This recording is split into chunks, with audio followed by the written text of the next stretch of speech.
minsan, pakiramdam ko magkaiba tayo ng lingwahe. Every time na sinusubukan kong i-share sa'yo kung ano yung nararamdaman ko, kung ano yung naiisip ko, pero palagi ka na lang nagagalit. Lagi mo akong nami-misinterpret. Every time na sinusubukan kong i-share sa'yo, ano yung mga nangyari sa araw ko, ano yung mga small wins ko sa buhay, ano yung mga achievements ko sa trabaho. Pero bakit parang wala kang naririnig? Parang ako nakikipag-usap sa hangin. Yes, we are married. We may be committed, but we are not connected. Sa araw-araw na ginawa ng Diyos, kasama kita. Lagi ka nandyan. Pero bakit pakiramdam ko? Mag-isa din ako. Nakakapagod na. Hindi mo kailangan sumigaw. Naiintindihan naman kita eh. Pero parang iniisip mo na kaya kong basahin yung mind mo. Ba't parang ganito na lang, lagi na lang tayong paulit-ulit na lang. Pag nagsasabi ako sa'yo, hindi mo naiintindihan. Para tayong nakakulong. Ayoko na! Ang sumpaan nakala ko'y walang hanggan. Ngunit bakit ngayon Alam kong nagkamali na ako dati. At sinubukan kong makuha muli ang iyong tiwala. Pero mahirap. Lalo na pakiramdam kong patuloy kang nagdududa. Gusto kong maniwala ka na committed ako sa relasyon natin. At nagbago na ako. Pero tuwing may tumatawag sa ko, at kapag nahuhuli ako ng buwing, nakikita ko ang mga pagdududa sa iyong mga mata.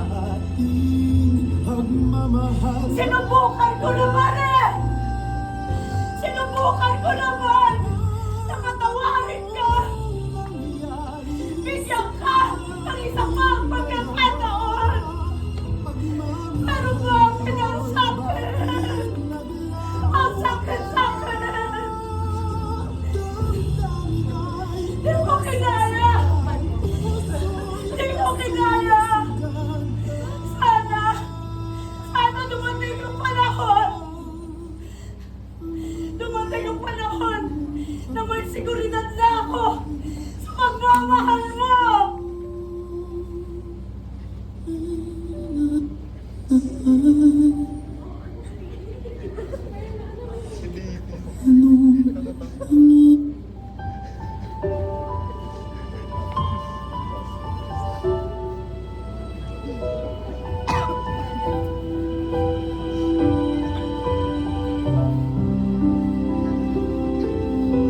Ramdam ko ang pagod sa pagpapatakbo sa pamilya nito.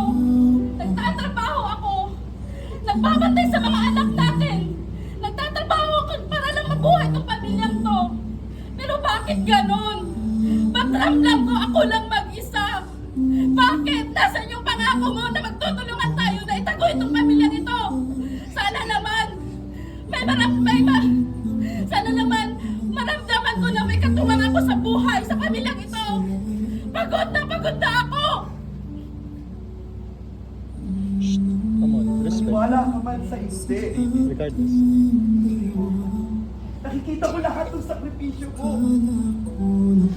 Pero bakit parang ang pamilyang ito umiikot lang sa'yo? Hindi mo ba nakita kung ano yung mga paghihirap ko? Hindi mo ba nakita kung paano mo sinubukan? Pantayan lahat ng ginagawa mo. Dahil hinayaan kitang magtrabaho. Bakit ganun? Ikaw lang ba yung may karapatang mapagod? Pag lalaki ka ba? Hindi ka pwedeng mapagod? Pag lalaki ka ba, tagabigay ka lang ng pera?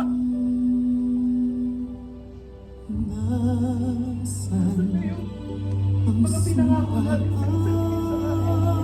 Hindi ba natin mapwedeng tayo Ay walang hanggan. pagod ka? Ngunit Pagod na bakit pagod din ako ngayon'y eh. nasasaktan?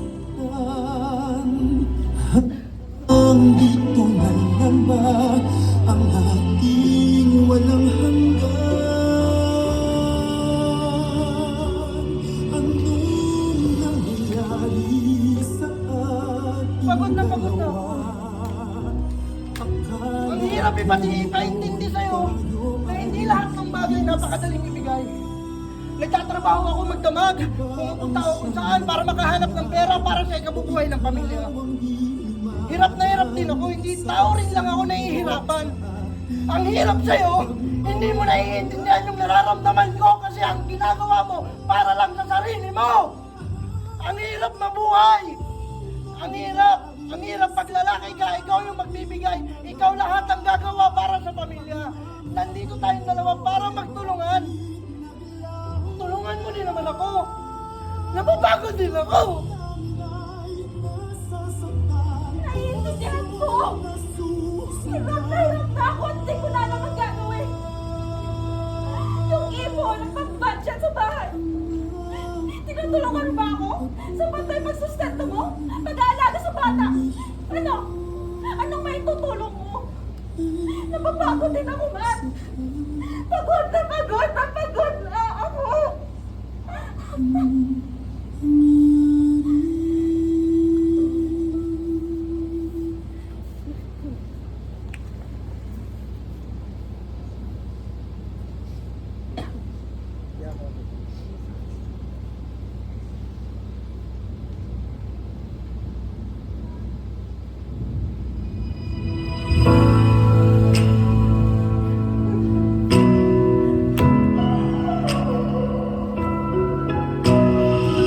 Need the kind of love that can outlast the night. I need the kind of love that is willing to fight when the going gets tough and my strength's not enough. I see you showing up like never before. It's battle for my heart. You took off from the start. You are the peace when my mind's at war. And you will never stop fighting for me when I can't fight for myself. Every word is a promise you keep. 'Cause you love me like nobody. You stand up for me in the darkest night when my faith is weak. You're still by my side.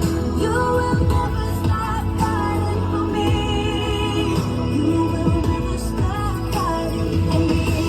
Your love is winning me over. Your heart is pulling me closer. Your love is winning me over. Your heart is pulling me closer. You will never stop fighting for me, fighting for me. Every word is a promise you keep.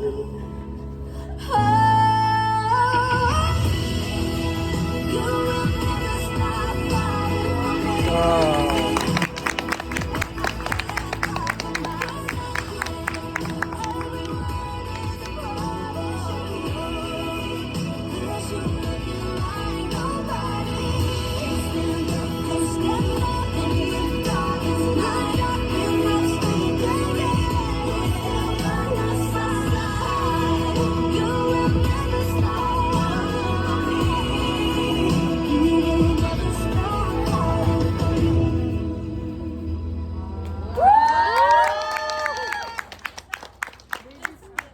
It's not just a diamond or gold.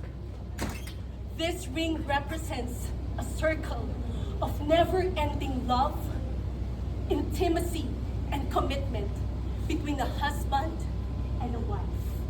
It is a promise made to God and one another. You know the kind of love that we want to imitate in our marriage is the kind of love that Christ has given to us.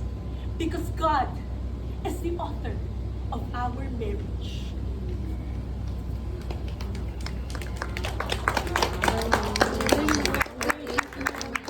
Tapos na po ang laban.